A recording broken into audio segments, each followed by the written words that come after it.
Continuamos hoy con nuestra serie expositiva del libro de Éxodo. Estamos trabajando este libro precioso ya durante algunos años bajo un lema: Dios soberano, redentor y juez. Hoy continuamos con esta serie expositiva. Estamos en nuestro sermón 146 que se titula El perdón de un padre. Y vamos a estudiar en esta ocasión Éxodo capítulo 32, versículos 30 al 35. Éxodo 32, versículos 30 al 35. Dice la palabra del Señor. Y aconteció que al día siguiente dijo Moisés al pueblo: vosotros habéis cometido un gran pecado, pero yo subiré ahora a Jehová, quizás le aplacaré acerca de vuestro pecado. Entonces volvió Moisés a Jehová y dijo: te ruego, pues este pueblo ha cometido un gran pecado, porque se hicieron dioses de oro, que perdones ahora su pecado, y si no, ráeme ahora de tu libro que has escrito.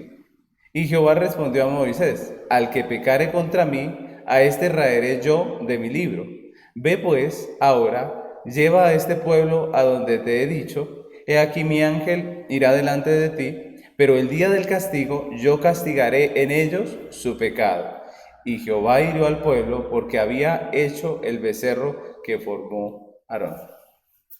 Entonces hemos estado avanzando a través de todo este estudio del libro del Éxodo. Hemos visto toda la historia del Éxodo, cómo este pueblo ha sido sacado de la esclavitud en Egipto, cómo Dios los lleva al Sinaí, les da sus leyes, llama a Moisés al monte donde le da las tablas de la ley y las directrices acerca del tabernáculo. Y hemos llegado al punto donde la Biblia nos narra cómo, mientras que Moisés está allí en el monte, recibiendo la ley de Dios, el pueblo estaba al pie del monte, Sinaí, esperando que regresara, pero en medio de la demora, para ellos supuestamente la demora de Moisés, pues ellos se entregan a sus pecados, específicamente a la idolatría, hacen un becerro, le adoran, y hemos visto todo lo que ocasionó esta situación. Recordemos que vimos cómo Moisés desciende del monte y reacciona duramente contra el pueblo, y como gobernador de este pueblo, él actúa en derecho, exigiendo el castigo de aquellos que habían infringido la ley de Dios, como la ley de Dios lo mandaba. Recordemos que en los versículos anteriores vimos cómo la orden de Moisés fue matar a aquellos que estaban sublevados contra la ley de Dios. En este versículo, estos versículos que vamos a estudiar hoy, pues vamos a seguir, a continuar con nuestro relato, y veremos la segunda intercesión que Moisés hace delante de Dios. Si ustedes recuerdan, al principio de esta situación, Moisés ya había intercedido una vez delante de Dios. Recordemos que Moisés había clamado al Señor para que no los consumiera en su ira. Luego él desciende, pasa todo lo que hemos estudiado, y ahora en estos versículos que vamos a estudiar hoy, vemos la segunda intercesión de Moisés delante de Dios. Entonces, esta segunda intercesión también obviamente nos enseña mucho acerca de la oración, pero también nos deja ver mucho del carácter de nuestro Dios, del Padre. Entonces, dividiremos este estudio en tres partes, como es habitual, y vamos a comenzar esta exposición. El primer punto de nuestro estudio de hoy se titula Clamor por el perdón. Clamor por el perdón. Lo primero que vemos en los textos que vamos a estudiar hoy es precisamente a Moisés haciendo esta intercesión. Y miren lo que dice el texto en el versículo 30. Éxodo 32, 30 al 32. Dice: y aconteció que al día siguiente dijo Moisés al pueblo: vosotros habéis cometido un gran pecado, pero yo subiré ahora a Jehová, quizás le aplacaré acerca de vuestro pecado. Entonces volvió Moisés a Jehová y dijo: te ruego, pues este pueblo ha cometido un gran pecado, porque se hicieron dioses de oro, que perdones ahora su pecado, y si no, ráeme ahora de tu libro que has escrito. Entonces en este texto encontramos la segunda oración que hace Moisés por su pueblo. Las oraciones que encontramos en la Biblia, como esta que estamos hoy estudiando, pues son ejemplos muy hermosos que nos sirven a nosotros los creyentes para entender y para aprender cómo debemos orar. Específicamente esta es una oración, un clamor por el perdón, ¿cierto? Esta es una oración de contrición, como la que acabamos de hacer en nuestro culto. Y en la oración de Moisés, en esta intercesión por perdón, pues vemos tres cosas que son importantes. Yo quiero que en este primer punto que estamos viendo, el clamor que hace Moisés, prestemos mucha atención porque aquí hay tres cosas que son importantes en la oración de Moisés. Primeramente, podemos ver que Moisés tenía un entendimiento claro del pecado y de su trascendencia. ¿De qué es el pecado? Y de la trascendencia del pecado. Al parecer, los hijos de Israel que habían pecado, que habían hecho todas estas cosas, a ellos no les parecía tan grave lo que había sucedido. Pero toda esta reacción de Moisés que vemos a través de los textos que hemos estado estudiando, pues vemos que Moisés lo que hace es expresar y mostrar al pueblo la gravedad de su pecado. En el versículo 30 vemos a Moisés amonestando al pueblo, haciéndoles entender que su pecado era grave, que sus actos eran graves. Él les dice así: vosotros habéis cometido un gran pecado. Y esa palabra me gusta, porque lo que Moisés hace es abrirles los ojos acerca de la realidad de lo que estaba pasando. Ellos no habían hecho cualquier cosa, ellos habían pecado contra el Dios vivo.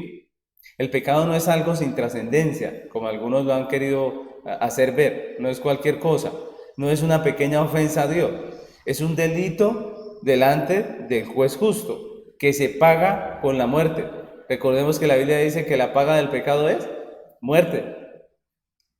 El pecado se paga con la muerte, con la condenación eterna.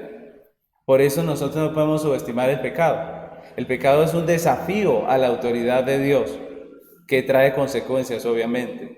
Un desafío a la autoridad de Dios que trae consecuencias temporales y también eternas. Entonces, por eso nosotros no podemos menospreciar la realidad del pecado, de lo que es el pecado. Entonces, menospreciar el pecado, menospreciar su trascendencia, es tan necio como aquel que menosprecia los efectos de un veneno letal, ¿cierto? Es tan necio como aquel que subestima el poder de un veneno y lo ingiere o ingiere un poquito de ese veneno, ¿cierto? Nosotros sabemos que el veneno obviamente afecta, daña, destruye el cuerpo. Si nosotros comemos un poquito, ¿cierto? Y lo bebemos, pues obviamente esto va a dañar nuestra salud. Así es. Así mismo es el pecado. El pecado no lo podemos subestimar. No podemos pensar que es cualquier cosa. No podemos jugar con él. Porque el pecado es un asunto grave delante de Dios, como dijo Moisés. Pero el hombre es tan necio que ingiere el veneno del pecado con gusto. Y esa es nuestra necedad como hombres caídos. Ingerimos el pecado con gusto solo para encontrar el castigo y el dolor y la muerte.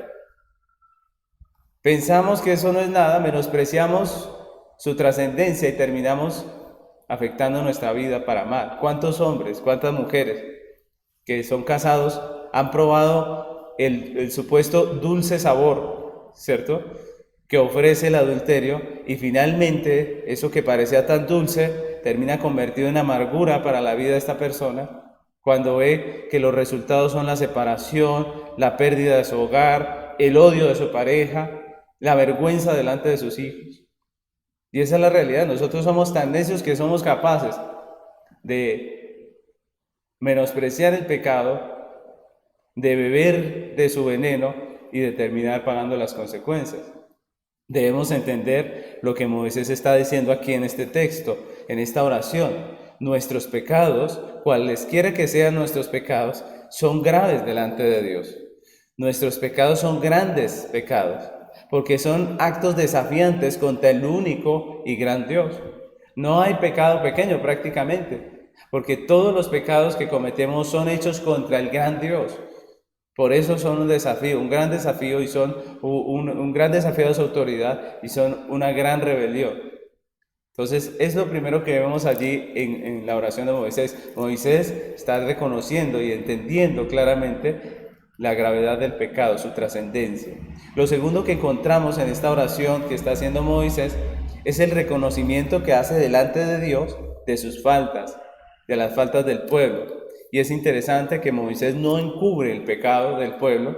Él no trata de minimizarlo, no trata de disminuir su tamaño, sino que él reconoce abiertamente delante de Dios lo que ellos habían hecho. Y esto es algo importante porque con demasiada frecuencia nosotros, los creyentes, en vez de reconocer la magnitud de nuestros pecados y de reconocer la gravedad de nuestros hechos, de reconocer el castigo que merecen ellos, entonces nosotros lo que hacemos es minimizarlos, procuramos que se vean pequeños. Si no los ocultamos, por lo menos procuramos que se vean pequeños, que no fue nada, que eso fue algo pequeño. Pero Moisés hace todo lo contrario. Moisés expresa que lo que ellos hicieron fue un gran pecado, expresa cuál fue ese pecado y puntualmente nosotros leemos en el texto que dice en la oración Moisés, dice, te ruego, pues este pueblo ha cometido un gran pecado porque se hicieron dioses de oro. Y nosotros vemos puntualmente la denuncia de Moisés. Es de notar que Moisés confiesa el pecado puntualmente y ellos habían cometido un delito contra la ley de Dios específico y lo que hace Moisés es confesarlo abiertamente. Dice, ellos se hicieron dioses de oro y eso es idolatría. Es decir, Moisés está diciendo, ellos quebrantaron el primer, el segundo, ¿cierto? El tercer mandamiento. Él está dando cuenta de todo esto que hizo el pueblo. Al hombre le cuesta tanto reconocer su pecado que muchas veces lo empaca en una expresión como perdónanos, Señor, o perdóname por todos mis pecados, ¿cierto? Lo empacamos todo ahí como que hacemos un solo paquete y decimos, Señor, perdónanos todos nuestros pecados y ya. Pero si hemos tenido el valor de desafiar a Dios cometiendo un acto pecaminoso, al igual que Moisés, debemos tener el valor también de confesarlo por su nombre, de hacernos responsables de nuestros pecados delante de nuestro Dios. Debemos también tener el carácter y el valor de decir, Señor, yo hice esto, yo cometí este pecado, violé tu mandamiento, perdóname. De la misma manera, si hemos hecho lo malo contra nuestro prójimo, tengamos el valor de pedirle perdón al prójimo, ¿cierto? Si hemos faltado contra nuestro hermano, contra nuestro amigo, contra la persona que confiaba en nosotros, pues nosotros también debemos ser puntuales en nuestra pedida de perdón a nuestro hermano. La Biblia nos muestra, el texto que estamos leyendo, la oración de Moisés nos muestra que debemos nosotros orar puntualmente, decir, confesar, debemos tener el valor, así como tuvimos el valor para pecar y para infringir la ley, así como tuvimos el valor para ofender a Dios y a nuestro prójimo, también debemos tener el valor de pedir perdón, de reconocer nuestras culpas, de hacernos responsables de nuestros actos y procurar la reconciliación. Lo tercero que encontramos en esta oración de Moisés es un entendimiento claro también de la misericordia de Dios. Un entendimiento claro de la misericordia de Dios. Versículo 30, vemos a Moisés ofreciéndose para mediar en oración delante de Dios por el pecado de los hijos de Israel para que fueran perdonados. Recordemos que ya antes Moisés había orado delante de Dios por el pueblo, pero en esa ocasión pedía que Dios no los consumiera. Ustedes recuerdan que Moisés oró a Dios porque Dios había dicho, déjame que los consuma, que los acabe en mi ira. Y en esa ocasión Moisés oró pidiendo que Dios no los consumiera en su ira. En esta segunda oración él va más allá y él pide que los perdone. Él pide que restablezca esa relación con el pueblo. Y esto también es bueno aclararlo, ¿no? Este punto cuando vemos a Moisés aquí intercediendo por el perdón del pueblo. Porque no se trata de que nosotros podamos arrepentirnos por otro. De eso no se trata esta oración. No se trata de que el pueblo estaba feliz en su pecado y Moisés estaba tratando de que Dios los perdonara con su oración. No. Porque nosotros sabemos que delante de Dios el arrepentimiento es personal, es individual. Nosotros tenemos que arrepentirnos, ¿cierto? Entonces, ¿por qué vemos lo que estamos viendo aquí? Lo que vemos aquí es a Moisés en su condición de gobernador y pastor de Israel, es decir, como representante de la nación, mediando delante de Dios por el pueblo de los hijos de Israel, que no solo ya habían mostrado arrepentimiento, ojo, porque es que no estamos hablando de que Moisés se está arrepintiendo por el pueblo, no. Ellos ya habían mostrado arrepentimiento, ¿recuerdan?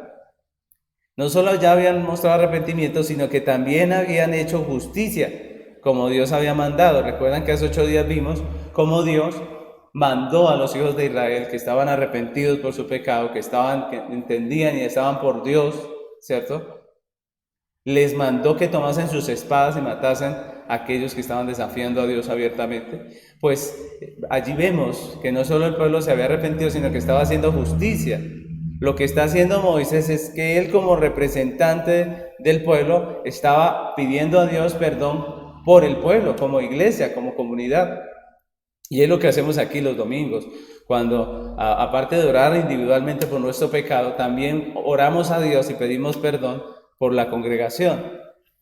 El versículo 32, Moisés manifiesta en humildad su deseo de ser perdonados por Dios.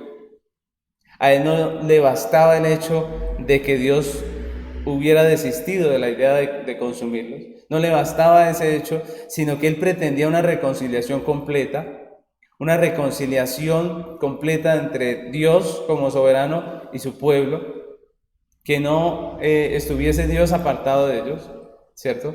Que él volviera en amistad con el pueblo, y esto nos muestra el entendimiento que Moisés tenía de la misericordia de Dios, de la base de la relación que tenía el pueblo con Dios. Recordemos que hemos visto a través de toda esta exposición del libro de Éxodo cómo la relación pactual del pueblo con Dios estaba basada en la gracia.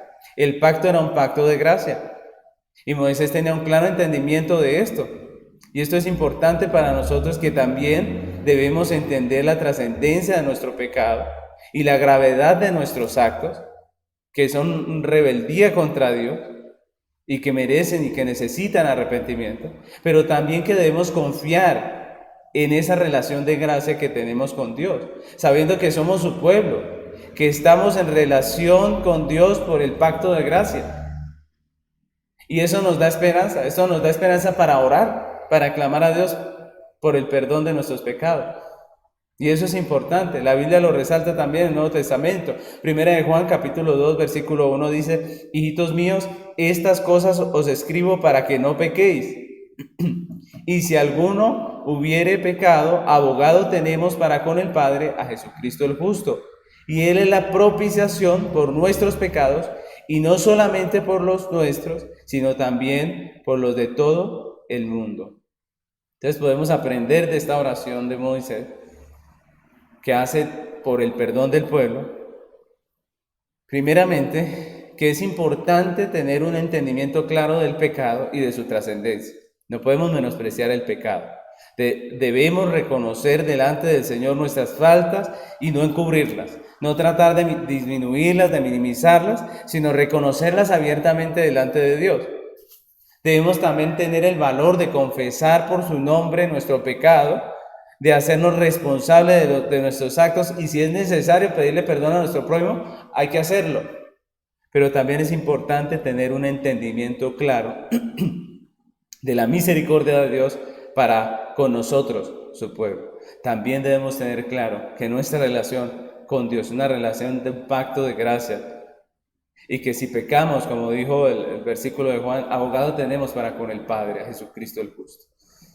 Así que aquí podemos ver la oración que hizo Moisés delante de Dios, y hemos aprendido cosas importantes respecto a la oración de contrición. La pregunta es: ¿cómo respondió el Señor a esa oración? ¿Cómo respondió el Señor a esta segunda intercesión que hace Moisés, esta vez pidiendo que perdonara al pueblo y pidiendo por la reconciliación con el pueblo? Y aquí es donde viene nuestro segundo punto de este estudio, que se titula Justicia y Gracia. Entonces, el segundo punto de nuestro estudio se titula Justicia y Gracia. Y vamos a leer Éxodo 32, versículos 33 y 34. Dice la palabra: y Jehová respondió a Moisés: al que pecare contra mí, a este raeré yo de mi libro. Ve pues ahora, lleva a este pueblo a donde te he dicho. He aquí mi ángel irá delante de ti, pero el día del castigo yo castigaré en ellos su pecado. Entonces aquí vamos a poder ver un poco lo que es el carácter de Dios. Y esto es importante porque nosotros a veces pecamos por falta de entendimiento, de comprensión de quién es Dios, de quién es nuestro Dios, de cómo es su carácter. Y esto es importante para nosotros cuando clamamos a Dios, conocer, saber cómo es nuestro Dios. Dios responde a Moisés de una manera enfática, mostrando dos atributos de su ser. Aquí en este texto vemos esos dos atributos de su ser. ¿Cuáles son esos dos atributos? Pues como nuestro título lo dice, su justicia y su gracia. Primeramente hablemos de su justicia. Lo primero que hace es responder a la parte final de la oración de Moisés. Recordemos que Moisés había terminado la última parte de su oración diciéndole a Dios que perdones ahora su pecado. Eso es Éxodo 32, dice, que perdones ahora su pecado y si no, ráeme ahora de tu libro que has escrito. Y la expresión que usa Moisés en este versículo es interesante. Él está pidiendo que perdone el pecado del pueblo, ¿cierto? Ese es su fin, ese es su objetivo en esta oración, esta intercesión. Que Dios perdonara a su pueblo y que volviera a entrar en esa relación bonita con su pueblo, que les perdonase. Y lo que Moisés hace aquí es usar una expresión que es bien curiosa, que es acerca de un libro, ¿no? Él dice, y si no, bórrame del libro.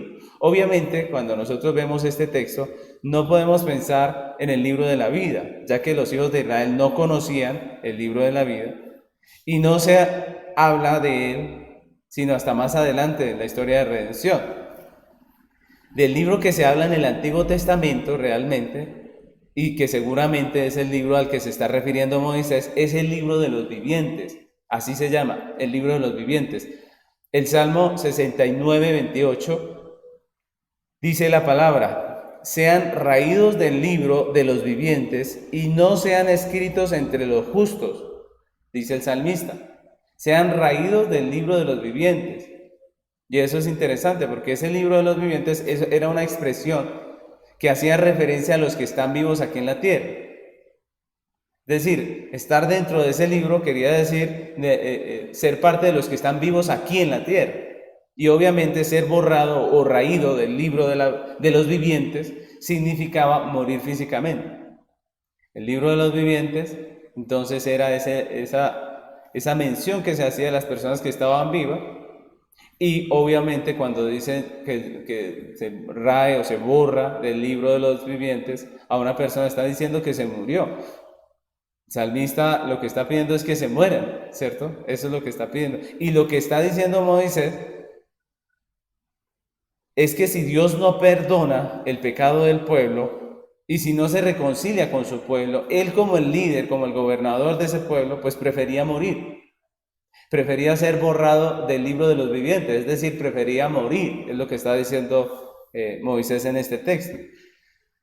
¿Cómo responde Dios a este clamor que hace Moisés de esta manera tan vehemente? Dios le responde de manera enfática.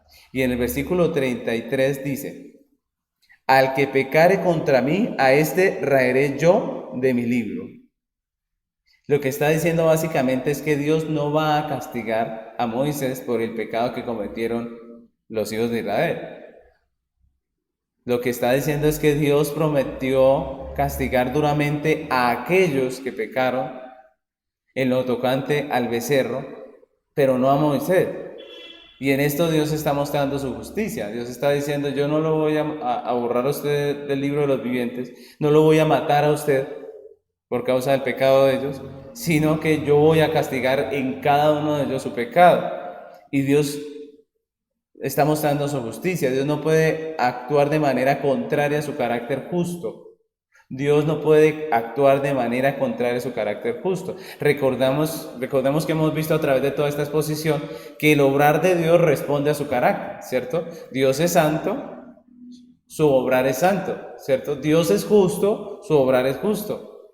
Pero en el versículo 34, Dios también manifiesta su gracia, porque dice en Éxodo 32:34, la parte A dice, ve pues ahora, lleva a este pueblo a donde te he dicho, he aquí mi ángel irá delante de ti. Y miremos porque vemos aquí, en este texto, en lo que estamos leyendo, pues que Dios responde favorablemente. Hasta aquí, por la primera intercesión de Moisés, Dios simplemente había desistido de la idea de cortarlos, de destruirlos, ¿cierto? Como merecían sus obras. Pero ahora, en esta segunda intercesión, Dios los está perdonando como pueblo por sus pecados y reafirma su promesa. Miren que le está diciendo a Moisés que vaya y los meta en la tierra que él había jurado a sus padres. Y eso es precioso. Aquí vemos la gracia de Dios, que llama a su pueblo al arrepentimiento y lo perdona, porque como ya hemos visto, la fidelidad de Dios permanece firme a pesar de la infidelidad de su pueblo. Segunda de Crónicas, capítulo 7, versículo 13 y 14 dice así. Miren lo que dice la palabra. Aquí está hablando de cuando el pueblo se aparta y peca y se entrega al pecado.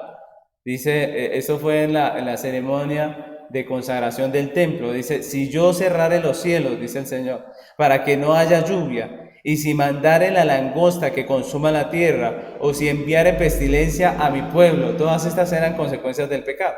Dice, si se humillare mi pueblo, sobre el cual mi nombre es invocado, y oraren, y buscaren mi rostro, y se convirtieren de sus malos caminos, entonces yo iré desde los cielos, y perdonaré sus pecados, y sanaré la tierra.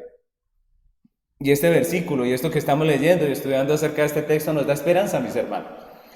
Nos da esperanza a nosotros, los pecadores. Nos dice que hay misericordia y perdón en Dios. Nos muestra que su gracia está extendida para con nosotros. Si Dios quisiera condenarnos en su justicia, está en todo su derecho. Nosotros nos hemos buscado la ira de Dios. La paga del pecado es muerte, y la pregunta es, ¿quién puede decir que no merece la muerte? ¿Quién puede decir que no merece el juicio de Dios? Todos nosotros hemos pecado. El hecho de que tengamos vida eterna, el hecho de que seamos creyentes, y el hecho de que hoy podamos decirle a Dios, Señor, perdona mis pecados, es solo gracia, es solo la gracia de Dios. Y es solo por esa gracia de Dios que los pecadores obtenemos perdón.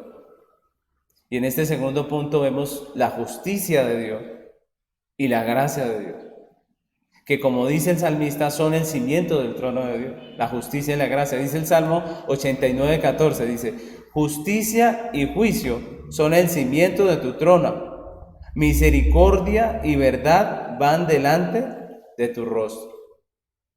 Justicia y juicio son el cimiento de tu trono, misericordia y verdad van delante de tu rostro. La justicia y el juicio, pero también la misericordia y la verdad. Estos dos son atributos de Dios que debemos tener en cuenta nosotros los creyentes, en la manera en que nos relacionamos con el Padre y en nuestras oraciones dirigidas a Él. Dios es justo y también lleno de gracia. No podemos olvidar la una ni la otra. Estos dos atributos de la divinidad van de la mano. Nosotros lo vemos en muchos textos que van juntos. Y no debemos enfatizar el uno en menosprecio del otro, porque esto sucede. Hay quienes enfatizan la justicia en detrimento de la gracia y se vuelven legalistas, como si en Dios no hubiese esperanza, y quieren apedrear al que ha pecado, quieren destruir al hermano que ha pecado. Eso está mal. Eso es ser legalista, ¿cierto? Pero también hay quienes privilegian la gracia sobre la justicia y se vuelven libertinos. Entonces dicen, ya hemos sido salvos por gracia, entonces podemos vivir como querramos porque al fin y al cabo Dios nos perdona. Pero eso no es lo que la Biblia enseña. Eso es libertinaje, no es libertad. Eso es todavía estar en nuestros pecados. Pero en la Biblia nosotros vemos que la justicia y la gracia de Dios son un binomio que no se puede separar. La gracia no sería gracia sin la base de la justicia. La gracia no sería gracia sin la base de la justicia. La gracia no exceptúa la justicia como algunos piensan. No es que Dios ahora ya no ve. No. Sino todo lo contrario. La gracia satisface plenamente la justicia. Y en este punto Dios nos recuerda que Él es justo y por eso debemos temerle y honrarle y obedecerle y vivir en justicia. No podemos olvidar eso. Dios es justo y por eso debemos obedecerle, por eso debemos honrarle, temerle. Pero también nos recuerda que Dios está lleno de gracia para con su pueblo. Y es por eso que podemos acercarnos confiadamente a su trono como pueblo suyo, en arrepentimiento, cuando le hemos fallado, cuando hemos quebrantado su ley. El libro del profeta Isaías, en el capítulo 1, versículos 16 al 18, vemos estas dos palabras, estos dos atributos resaltados, tanto en la justicia de Dios como su gracia. Dice Isaías 1:16, dice: lavaos y limpiaos, quitad la iniquidad de vuestras obras de delante de mis ojos, dejad de hacer lo malo. Aquí están hablando de justicia, miren. Aprended a hacer el bien, está hablando de justicia. Buscad el juicio, restituid al agraviado, haced justicia al huérfano, amparad a la viuda. Miren estos textos como Dios manda hacer justicia. Lo mismo que en la enseñanza pasada. Vimos que Dios mandó a su pueblo a hacer justicia. Un arrepentimiento que no sea solamente llorar, sino cambiar de actitud. Y ellos van y hacen justicia como Dios lo manda. Y luego dice: venid luego, dice el Señor. Dice Jehová, y estemos a cuenta. Si vuestros pecados fueren como la grana, como la nieve serán emblanquecidos. Si fueren rojos como el carmesí, vendrán a ser como blanca lana. Aquí vemos la gracia, la misericordia de Dios. Justicia y gracia van de la mano. Justicia y misericordia. Y esto es precioso. Dios dice: venid luego, dice Jehová, y estemos a cuenta. ¿Hay esperanza para el pecador? Claro que sí. Pero Él le manda: haga justicia, arrepiéntase, enderece lo que está torcido, corrija, ¿cierto? Mis hermanos, vemos esos dos atributos de Dios en este segundo punto: su justicia y su gracia. No podemos olvidar uno o el otro, no podemos estar enfatizando en uno en detrimento del otro. Los dos deben ir juntos, la justicia y la gracia de Dios. Y pasamos a nuestro tercer punto de la enseñanza de hoy, que se titula castigo paternal. Y aquí vamos a hablar de algo que es muy interesante, es el versículo 35, dice: y Jehová hirió al pueblo porque había hecho el becerro que formó Aarón. De aquí vemos esa parte del castigo. Estamos hablando, recuerden el título de nuestra predicación, del perdón del Padre, ¿no? Hemos visto su justicia, su gracia, ¿cierto?, que perdona, pero aquí vemos su castigo. Dice que Jehová hirió al pueblo porque habían hecho ese becerro. Y en la parte final del versículo 34 que acabamos de leer anteriormente, Él termina diciendo: pero en el día del castigo yo castigaré en ellos su pecado, ¿cierto? Y ahora en este versículo 35 que acabamos de leer, pues Dios dice que Él hirió al pueblo por sus actos de idolatría. Y esto es importante porque nos podemos preguntar: ¿qué quiere decir Moisés cuando dice que Dios hirió al pueblo, ¿no? ¿Qué quiere decir que Dios hirió al pueblo? ¿A qué se refiere ese texto? Algunos piensan que está hablando de todo lo que ya hemos estado estudiando a través de estos domingos pasados, ¿no? Recordemos que este pecado de la idolatría del pueblo trajo unas consecuencias terribles a Israel que hemos estado viendo a través de nuestros estudios. Recordemos que por causa de este pecado, pues Moisés terminó quebrantando las piedras que traían la ley de Dios, ¿cierto? Por causa de este pecado, el Moisés vino, destruyó el becerro y les dio a beber de este agua contaminada con esos residuos del ídolo. Luego ordenó una matanza que dejó 3,000 hombres muertos en medio del pueblo. Y pues algunos intérpretes llegan a pensar que cuando el texto dice que Dios hirió al pueblo, se está refiriendo a todos estos acontecimientos que ya hemos estado estudiando. Pero la mayoría de los intérpretes se inclina por pensar que a lo que se refiere este texto, cuando dice que Jehová hirió al pueblo, es a una plaga en el campamento, que aunque el texto no detalla bien, trajo obviamente dolor, aflicción al pueblo y obviamente que muerte. Algunos se preguntan, viendo esta escena, ¿no?, todo lo que ya había pasado y toda la consecuencia que venía, más esta nueva plaga, y algunos se podría preguntar: ¿cómo puede ser que Dios perdone? Porque acabamos de ver que Dios perdonó, pero a la vez castigue. Y esto nos lo preguntamos precisamente porque, como ya hemos visto antes, nosotros somos especialistas en separar los atributos de Dios de manera equivocada, en quitar un atributo por causa del otro, ¿cierto? Nosotros hacemos una separación que no es debida. Dios en su amor y misericordia perdona. La Biblia nos muestra eso. Dios en su amor y su misericordia perdona. Pero también Dios en esa misma misericordia y amor también castiga, también corrige. Y nosotros debemos ser conscientes de eso. Nosotros tenemos en nuestra mente la palabra amor muy como romántica, como lo muestran tal vez las películas y esto, pero no como la Biblia lo muestra. Porque el castigo de Dios sobre su pueblo es muestra de que Dios nos ama.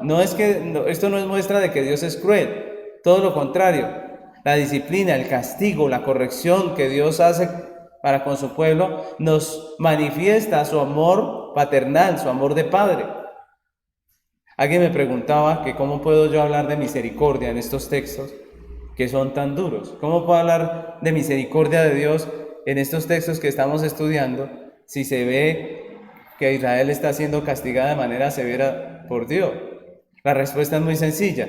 Aunque nuestra percepción es que esto es muy difícil, muy duro, y aunque puede parecernos a nosotros que todas estas cosas vienen a ser como muy crueles o muy severas de parte de Dios, lo que vemos es que Dios manifiesta su amor cuando castiga. Y la Biblia lo enseña, la Biblia lo muestra así. Aunque a nuestros oídos suene extraño, a causa de nuestro equivocado humanismo que ya tenemos en nuestra mente, en nuestro corazón, el castigo hace parte de la misericordia de Dios. El castigo hace parte de la misericordia y del amor de Dios. Si Dios no castiga a sus hijos, pues nosotros seguiríamos en nuestros pecados que tantas desgracias nos traen. Si nosotros no fuésemos castigados, nosotros correríamos detrás del pecado y nos llenaríamos de consecuencias amargas y destructivas. Hebreos capítulo 12, versículo 5 dice así: y habéis ya olvidado la exhortación que como a hijos se os dirige diciendo: hijo mío, no menospreciéis la disciplina del Señor, ni desmayes cuando eres reprendido por Él. Porque el Señor al que ama disciplina y azota a todo el que recibe por hijo. Y mire esa palabra, azota a todo el que recibe por hijo. Si somos hijos de Dios, tenemos el castigo de Dios. El castigo, lejos de ser una manifestación de odio, como hoy en día los humanistas tratan de decir, de hacerlo ver, es una manifestación de amor. Es una manifestación de amor. Los padres castigamos a nuestros hijos porque queremos que crezcan apartados del mal. Queremos que no sean rebeldes porque sabemos que esa rebeldía no les va a traer bien. La rebelión les va a afectar para mal, les va a destruir. La rebeldía, el pecado les va a destruir. Por eso nosotros corregimos a nuestros hijos. Hoy el humanismo dice que el castigo es algo terrible, ¿cierto? Muestran que el castigo de los padres sobre los hijos es algo terrible, pero la Biblia nos muestra que es una manifestación de amor. El Proverbio capítulo 13, versículo 24 dice: el que detiene el castigo a su hijo aborrece. Miren cómo la Biblia es todo lo contrario a lo que nos enseña hoy en día gran parte del pensamiento humanista, de muchos del pensamiento del psicoanálisis y todas estas cosas que nos hacen ver que el castigo es terrible. Aquí nos muestran todo lo contrario. La Biblia dice: el que detiene el castigo a su hijo aborrece. Porque hoy en día se dice: si usted castiga a su hijo, está mostrando que lo aborrece. No, la Biblia dice: si usted detiene el castigo a su hijo, es porque le aborrece. Dice: mas el que lo ama desde temprano lo corrige.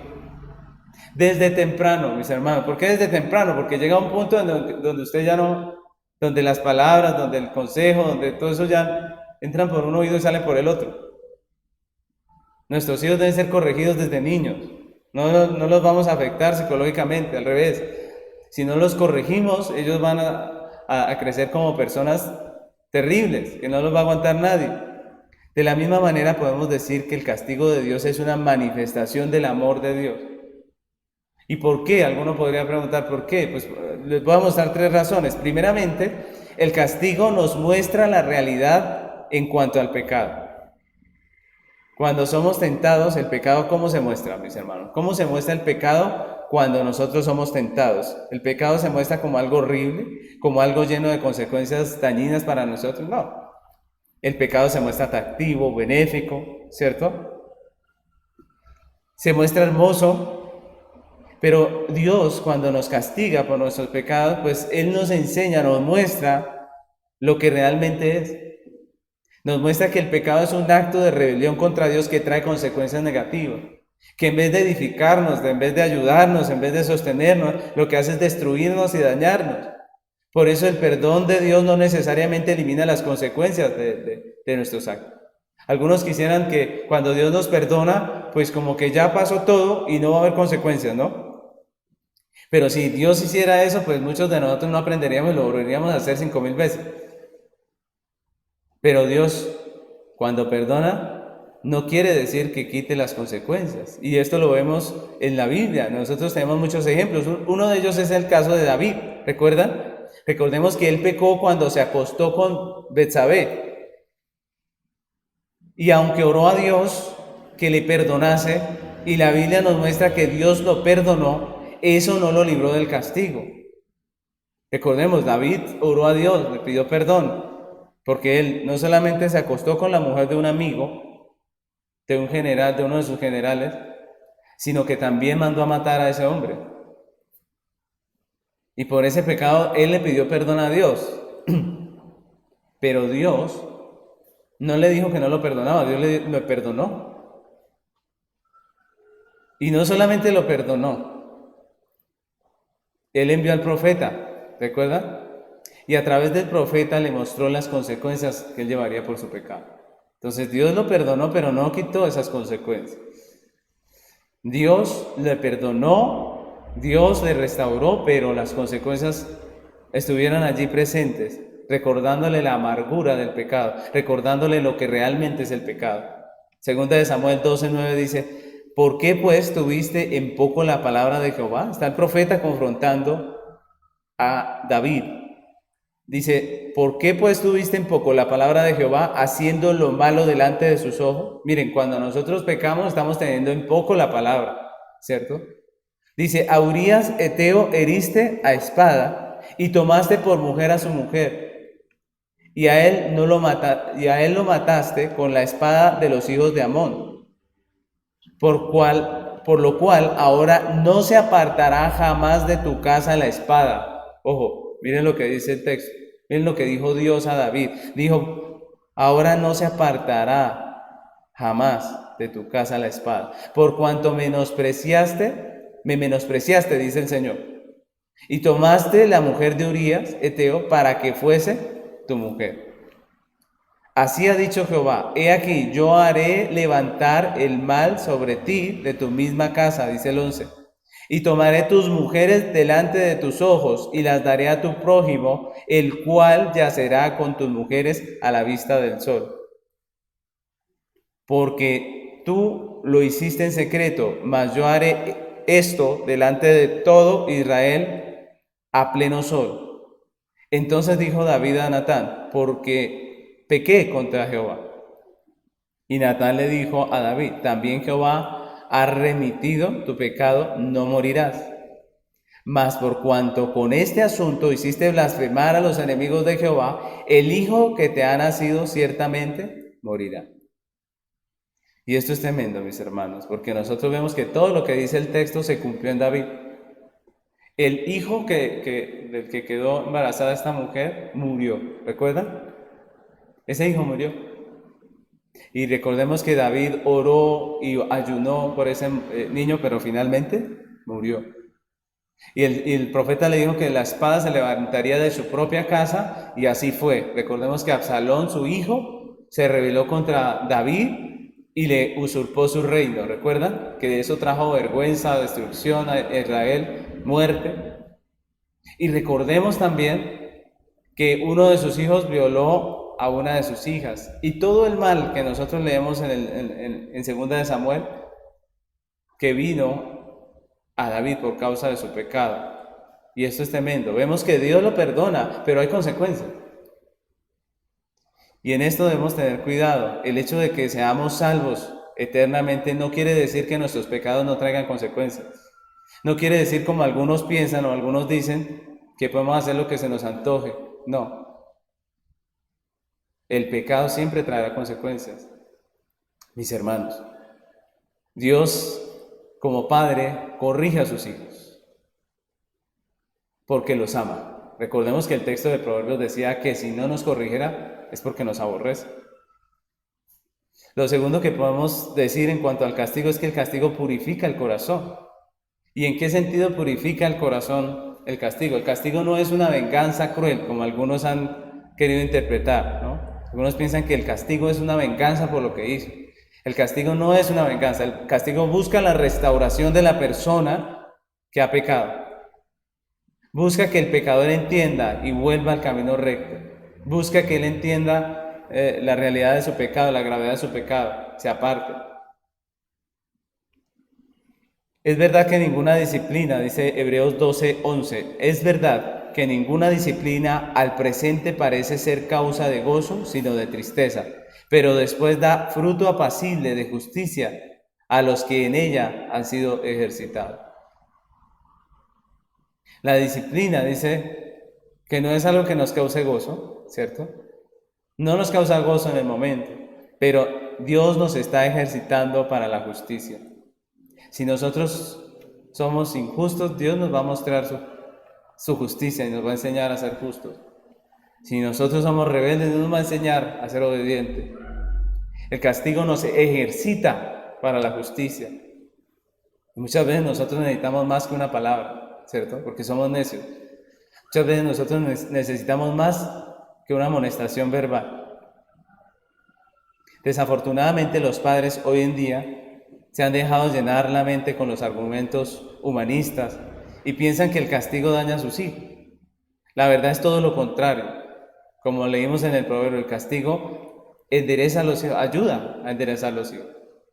Recordemos que el texto dice que la rebelión está pegada a la espalda del necio y la vara de la corrección le endereza, mis hermanos.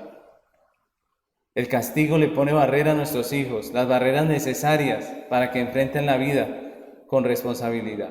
Cuando no castigamos a nuestros hijos prácticamente no hay quien los detenga, no tienen barreras. Hoy en día esas barreras que pone la disciplina se ven como mal, ¿no? Hoy en día se enseña que eso es limitar a nuestros hijos, detenerlos, pero la pregunta es, ¿nosotros necesitamos muchas veces que nos detengan? ¿O todo lo que se nos ocurre es bienvenido? No, muchas veces las cosas que nos ocurren están mal. Hoy en día la supuesta libertad de las que algunos hablan no es más que libertinaje. Pero la Biblia dice que nosotros los pecadores necesitamos freno, necesitamos que nos pongan límites. La disciplina pone límites a nuestros hijos, les enseña a respetar al prójimo, les enseña el amor al prójimo, no el egoísmo. Hoy en día el egoísmo está de moda, ¿cierto? Hoy en día el egoísmo está de moda y hay frases que ponen aquí y allá diciendo que mientras que nosotros estemos satisfechos no importa el resto, ¿cierto? Que no nos preocupemos tanto por los demás, que nos preocupemos solo por nosotros mismos. Hoy en día hay mucho de eso. Está de moda el egoísmo. El vivir y disfrutar nosotros no importa las consecuencias ni el daño que le podamos hacer a los demás. Pero la Biblia nos muestra que nosotros los pecadores necesitamos corrección. Necesitamos disciplina. El comportamiento necio y abusivo e irresponsable de muchos jóvenes hoy se debe precisamente a la falta de una buena crianza, de una disciplina, de castigo. Hoy en día muchos jóvenes crecen sin ninguna barrera, pero la Biblia nos muestra que el castigo ayuda. Lo tercero que podemos hablar del castigo es que nos libra del juicio. Dios nos castiga y ese castigo nos libra del juicio. Dice Hebreos 12:7-8. Dice, si soportáis la disciplina, Dios os trata como a hijos. Porque, ¿qué hijo es aquel a quien el padre no disciplina? Esa es una buena pregunta. Pero si se os deja sin disciplina, de la cual todos han sido participantes, entonces sois bastardos y no hijos. Y esto es interesante porque el texto nos aclara, el castigo es para ¿quiénes? Para los hijos. El castigo de Dios es para los hijos de Dios. El juicio es para los bastardos. Si se nos deja sin disciplina, quiere decir que somos bastardos y vamos a afrontar el juicio. Pero como somos creyentes, somos hijos de Dios, no podemos vivir como querramos, como nuestra carne lo desee. Tenemos un Padre que nos va a corregir y va a enderezar nuestra vida. El juicio es para los bastardos, es decir, para los que no son hijos, para los pecadores incrédulos. El castigo es una muestra de misericordia de Dios y de su amor, porque nos corrige y no nos deja correr tras nuestros pecados hasta el infierno. Así que, mis hermanos, el castigo, lejos de ser una muestra de odio, de un carácter explosivo y destructivo, no, el castigo, el buen castigo, dentro obviamente de lo que Dios manda, es una muestra de amor, ¿cierto? Es una muestra de amor. Nosotros, como creyentes, necesitamos muchas veces que Dios nos detenga. Nosotros necesitamos muchas veces, como la oveja que es rebelde y se quiere salir de su corral constantemente y se quiere evadir, a veces el pastor tiene que quebrarle una pata. Así también, nuestro amado Padre Celestial sabe cuando nosotros necesitamos disciplina, sabe hacer que nosotros aprendamos la lección, y eso es importante. La disciplina busca restaurarnos en el orden de Dios, en la obediencia a su palabra, en hacer lo que Dios nos manda.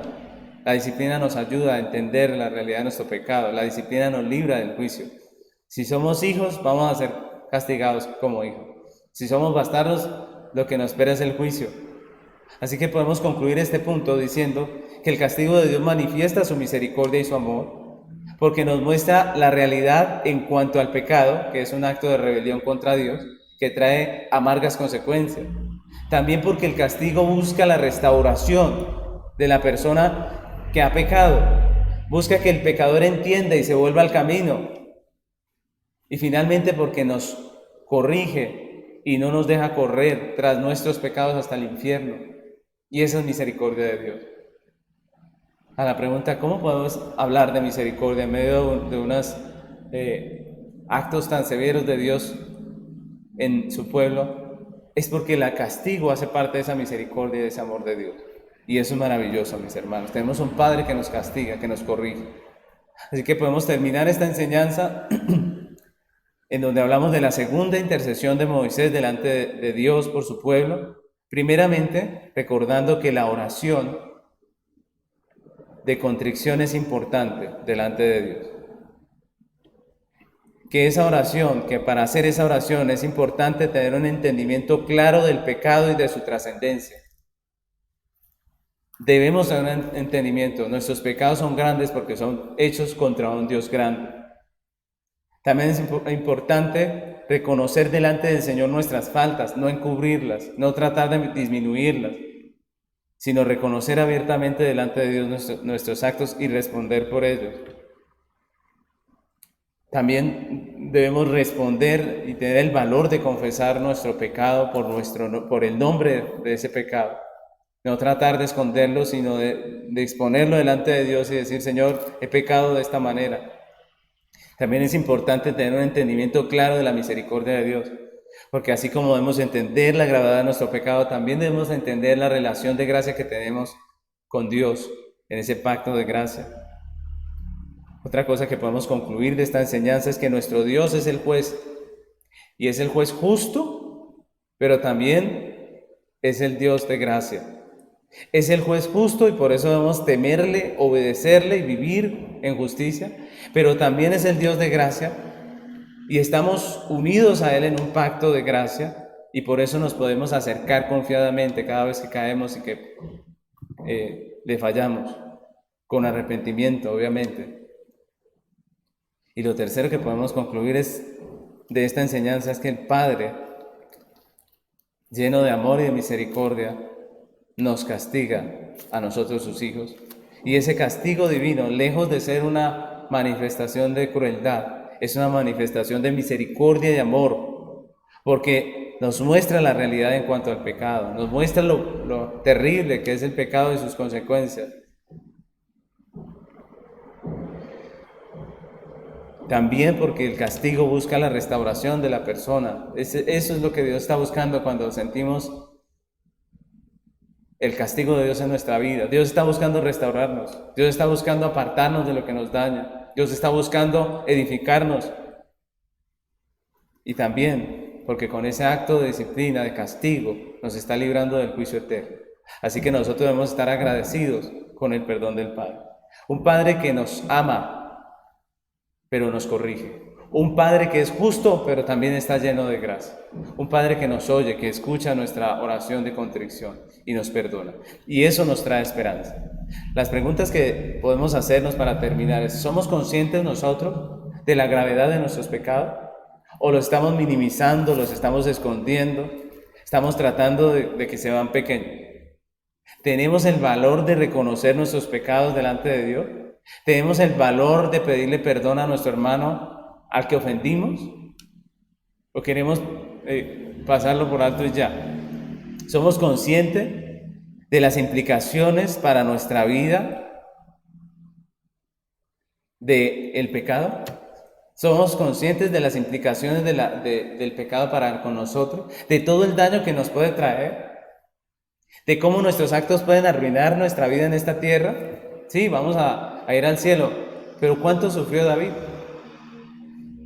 ¿Cuánto tuvo que llorar David? Porque la Biblia nos muestra los textos a David llorando por su pecado. Los salmos están llenos de oraciones donde David, en medio de esas circunstancias que trajeron su pecado, él llora y clama a Dios. Dios le escucha, le perdona, le restaura, le sostiene, pero él está pasándola muy mal en muchos momentos de su vida. ¿Somos conscientes? ¿Somos conscientes de la implicación de que nosotros adoramos al Dios que es justo? ¿Somos conscientes también de la gracia de Dios? De tal manera que cuando fallamos podemos correr a su trono confiadamente. ¿Somos conscientes de su gracia, de su misericordia, de esa relación que tenemos con Él? ¿Somos conscientes de que todos nuestros actos tienen consecuencias? Hemos sido participantes de su disciplina, de su corrección. Estamos pasando ese tiempo de disciplina. ¿Cómo debemos afrontarlo entonces? Debemos afrontarlo con responsabilidad, sabiendo que nosotros ocasionamos esto. No podemos echarle la culpa a los demás. No podemos tratar de evadir nuestra responsabilidad. Si estamos pasando tiempos de disciplina, tenemos que afrontarlos con madurez, aceptar que nosotros nos buscamos nuestros propios males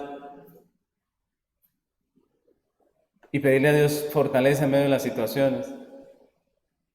Mis hermanos, nuestro Dios, el Padre de misericordia, nos ama, nos perdona, nos corrige y debemos hoy estarle agradecidos. Yo les invito a que terminemos este tiempo orando a ese Dios precioso, pidiéndole perdón por nuestros pecados, pidiéndole que nos aparte si es que estamos tentados en medio de situaciones de nuestra vida, pidiéndole que nos ayude a soportar las aflicciones que nosotros hemos traído a nuestras almas por causa de nuestros pecados, y que nos perdone y que podamos estar en una buena relación con Él.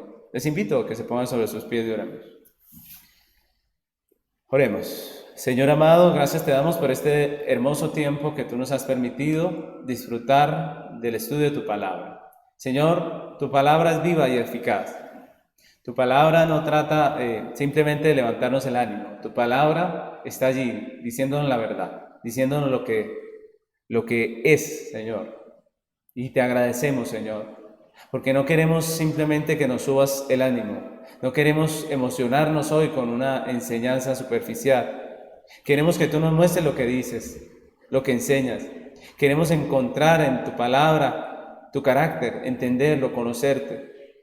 Hoy te damos gracias porque tú nos amas, Señor. Hoy te damos gracias porque en este texto vemos que cuando hemos pecado tenemos un abogado para con el Padre, a Jesucristo. Que tú nos perdonas, que tú escuchas nuestra oración, nuestro clamor. Queremos hoy pedirte, Dios mío, que nos perdones, nos limpies, Señor, por nuestros pecados. Señor, queremos pedirte que nos apartes del mal, Dios mío, aquellos que están siendo tentados, a tomar decisiones que les va a dañar, que les van a destruir. Señor, fortaléceles en la fe, apártanos de nuestros pecados, ayúdanos a huir del pecado, de la malicia de este mundo, apartarnos, Señor, de todo eso que nos daña, que nos causa desastre y consecuencias amargas. Dios mío, perdónanos, limpia nuestro corazón, ayúdanos cada día a vivir en gracia, en temor, Señor, a tus mandamientos, a tu palabra. Rogamos, Señor, que en tu misericordia limpie nuestro corazón, nos apartes de nuestra terquedad, de nuestra necedad, Señor. Te damos gracias, Señor, porque tú nos escuchas, porque aunque nosotros pecamos, Señor, tú permaneces fiel. Te pedimos hoy que nos limpies, que nos perdones, que nos sostengas, que nos ayudes a afrontar las consecuencias de nuestro pecado con responsabilidad, que nos ayudes a tener el valor de confesar nuestros pecados, de pedir perdón, que nos ayudes, Señor, a vivir, Señor, de acuerdo a tu palabra. Rogamos, Señor, que nos ayudes a vivir de manera que vivamos, Señor, que cumplamos, Señor, ese propósito tuyo para nosotros en esta tierra. Te damos muchas gracias por tu amor, tu misericordia y tu fidelidad. En el nombre de Cristo Jesús. Amén.